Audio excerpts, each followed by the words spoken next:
అమలు చేయలేకపోతే చొక్కా పట్టుకోండి అన్నారు. అమలు చేయలేకపోతే చొక్కా పట్టుకుని నిలదీయండి అని కూడా అన్నారు. ఇప్పుడు వీరిచ్చిన బాండ్లు ఏమైనాయి? ఇప్పుడు వీరు చెప్పిన మేనిఫెస్టో హామీలు ఏమైనాయి? వీరు పంచిన పాంఫ్లెట్స్ ఏమైనాయి? ఎవరి చొక్కా పట్టుకోవాలి? ఈ 9 నెలల కాలంలో చంద్రబాబు నాయుడు గారి పాలనలో మనం చూస్తూ ఉన్నది ఇది. మరోవైపున చూస్తే రాష్ట్రానికి సంబంధించిన అప్పులు కేవలం ఈ 9 నెలల కాలంలోనే రికార్డులు బద్దలు కొట్టేసి, బహుశా ఎప్పుడు కూడా ఏ ప్రభుత్వము కూడా ఈ స్థాయిలో అప్పులు చేసిన పరిస్థితులు బహుశా దాఖలాలు ఎప్పుడు కూడా లేవు. ఆ స్థాయిలో రికార్డులు బద్దలు కొట్టేశారు. 9 నెలల కాలంలోనే బడ్జెటరీ అప్పులే, అంటే with in the purview of FRBM పరిధిలోకి వచ్చే బడ్జెటరీ అప్పులు, అంటే public account and public debt అప్పులే అక్షరాల ఈ 9 నెలల కాలంలో 80,827 కోట్లు.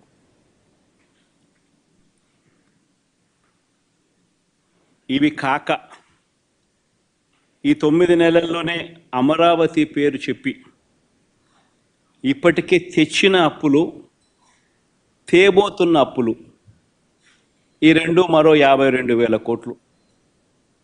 World bank and ADB, Asian development bank, world bank నుంచి 15,000 కోట్లు, KfW జర్మనీ నుంచి 5,000 కోట్లు, హుడ్కో నుంచి 11,000 కోట్లు, CRDA ఏకంగా కమిట్ అయిన అప్పులు, అంటే కమిట్ అయినారు, మరో 21,000 కోట్లు మేము రేస్ చేస్తామని చెప్పి. సో చేసిన అప్పులు, చేయబోతా ఉన్న అప్పులు, రాజధాని పేరు చెప్పి మరో 52,000 కోట్లు. ఇవి కాక మార్క్ఫెడ్, సివిల్ సప్లైస్ కార్పొరేషన్ల ద్వారా మరో 8,000 కోట్లు, APMDC ద్వారా తేబోతున్న అప్పులు మరో 5,000 కోట్లు. అన్నీ కలిపితే ఏకంగా తీసుకొచ్చి నా అప్పులు, చేయబోతున్న అప్పులు ఏకంగా 1,45,000 కోట్ల పైమాటే. ఇది నిజంగా ఒక రికార్డు. ఇది ఇంకో రికార్డు. ఎవరు బద్దలు కొట్టలేనంత పెద్ద రికార్డు. ఇన్ని అప్పులు చేసిన సూపర్ 6, సూపర్ 7 ఇచ్చారా? పేదలకు ఏమైనా బటన్లు నొక్కారా? అందరూ ఆలోచన చేయాలి. పోనీ కనీసం మా ప్రభుత్వం గతంలో అమలు చేస్తూ ఉన్న పథకాలు ఏమైనా కొనసాగుతూ ఉన్నాయా?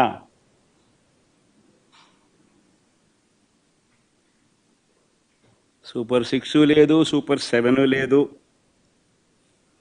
మా ప్రభుత్వం అమలు చేస్తూ ఉన్న, గతంలో అమలు చేస్తూ ఉన్న పథకాలు పిల్లల చదువులకు అవసరమైన పిల్లల చదువులను ప్రోత్సహిస్తూ, ఆ తల్లులను ప్రోత్సహిస్తూ, ఆ పిల్లల చదువుల కోసం, ఆ తల్లుల కోసం ఇస్తూ ఉన్న అమ్మఒడి పాయే,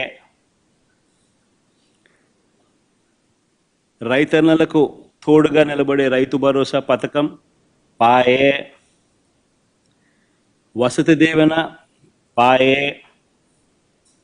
విద్యా దీవెన అరకొర, చేయూత లేదు, ఆసరా లేదు, 0 వడ్డీ ఆరోగ్యశ్రీ పూర్తిగా కూడా యగనామమే, వాహనమిత్ర, నేతన్న నేస్తం, మత్స్యకార భరోసా, కాపు నేస్తం, EBC నేస్తం, చేదోడు, తోడు, లానేస్తం, అన్నీ గతంలో ఉన్న పథకాలన్నీ కూడా పాయే.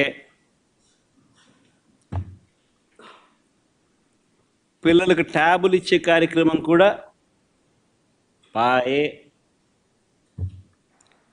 మరి నేను అడుగుతా ఉన్నా, 1,45,000 కోట్ల రూపాయల అప్పులు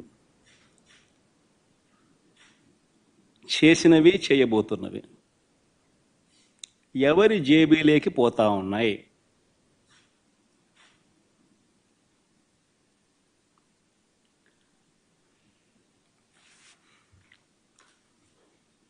ఈ 9 నెలల కాలంలో పోనీ ఉద్యోగాలు ఎంతమందికి ఇచ్చారు, ఉద్యోగాల పరిస్థితి ఏమిటి అని కూడా కాస్త ఒకవైపు అటువైపు చూస్తే ఒక్క కొత్త ఉద్యోగం ఇచ్చిన దాఖలాలు లేవు, కానీ